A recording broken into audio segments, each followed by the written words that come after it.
Miren, me encontré una columna buscando otra cosa, una columna que habla sobre la crisis, y de hecho así le colocó por título Ana Lucía Medina, la Michoacán y su crisis humanitaria. Yo no conocía a esta mujer, está publicado en la revista Etcétera, no la había leído, me doy cuenta que tiene unas 5 o 6 publicaciones en esta revista, Ana Lucía Medina.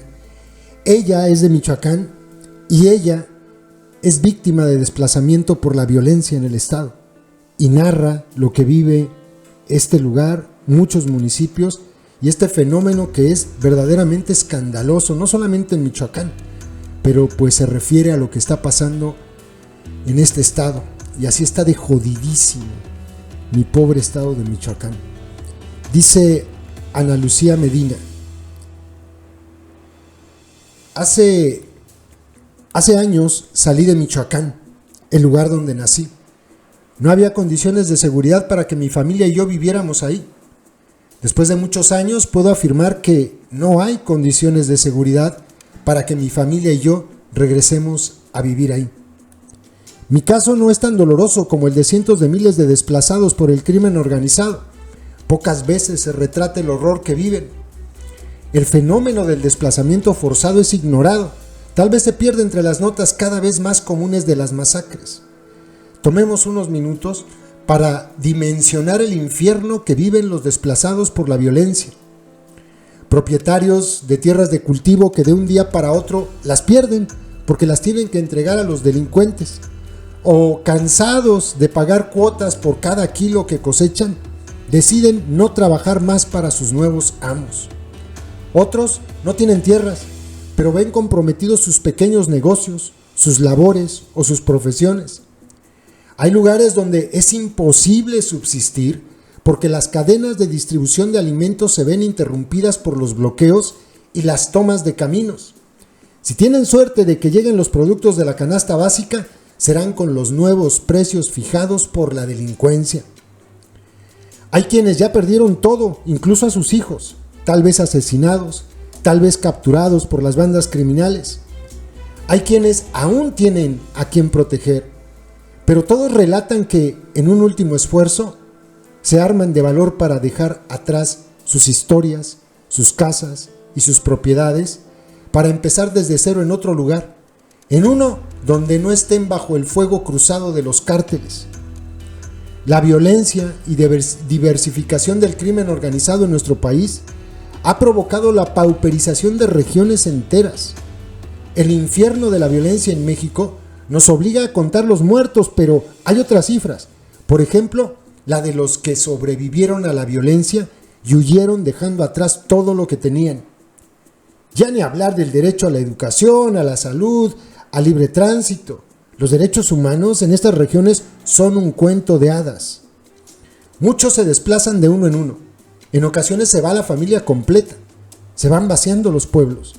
Cuando la situación de amenaza y desesperación es generalizada, salen cientos de familias en columnas de autos. Los desplazamientos masivos en Michoacán no son nuevos. Hay registros de ellos desde hace algunos años. Recordemos que en 2019, en un solo día, salieron 5,000 personas de la comunidad de La Guaje, municipio de Aguililla. El padre Gregorio López, sacerdote católico y activista social, lleva la cuenta de estos desplazados masivos y en su albergue, el Buen Samaritano, recibe a muchos de ellos. Por supuesto, no hay autoridad alguna que se haga cargo del fenómeno. Son pocas las organizaciones de la sociedad civil y centros de estudio los que hacen el esfuerzo por contabilizarlo y dimensionarlo.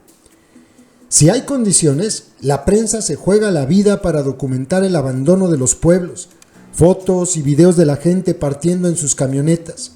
No les vemos los rostros, pero podemos imaginar el miedo y la rabia en sus ojos al ver a lo lejos sus cosechas, sus casas, sus muertos. En pleno 2023, el registro de desplazamientos es escandaloso. El problema está desbordado en varios municipios. Miles de michoacanos están viviendo una crisis humanitaria, nadie los quiere ver.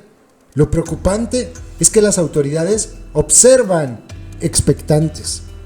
El actual gobernador de Michoacán, Alfredo Ramírez Bedoya, pocos meses después de asumir el cargo, envió un mensaje a los delincuentes. Lo hizo públicamente. Anunció que dejaría atrás la batalla contra la delincuencia. Envalentonado, promovió un cambio en las políticas en materia de seguridad.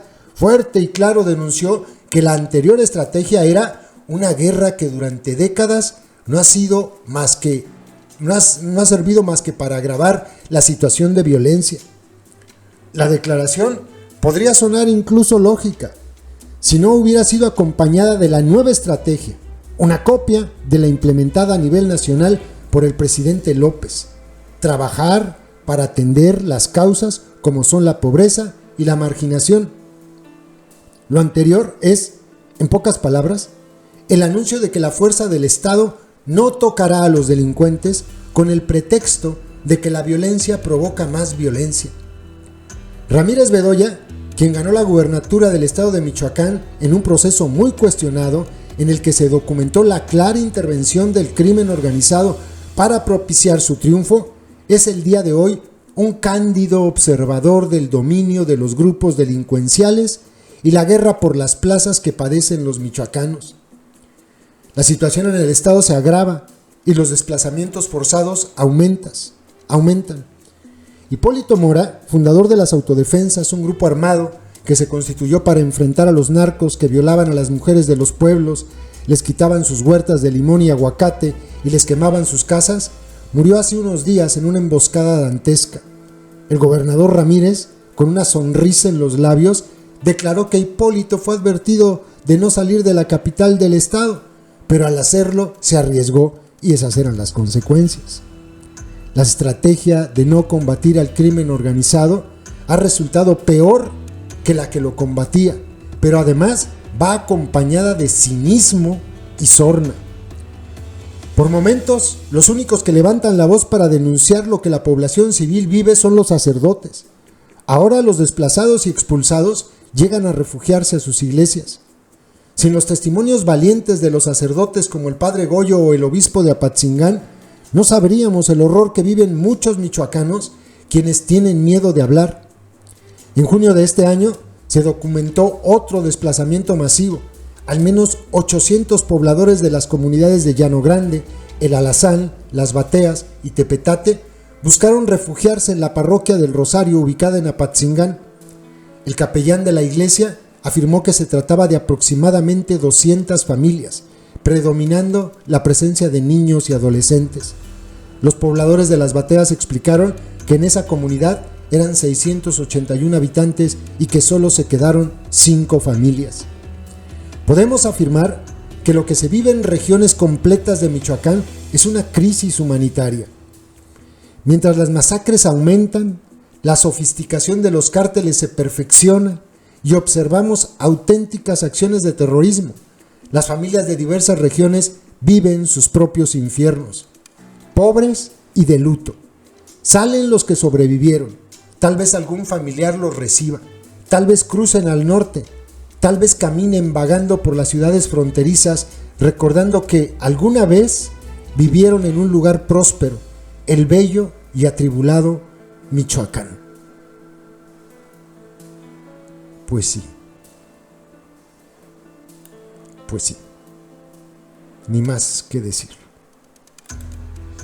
Saludos, compas.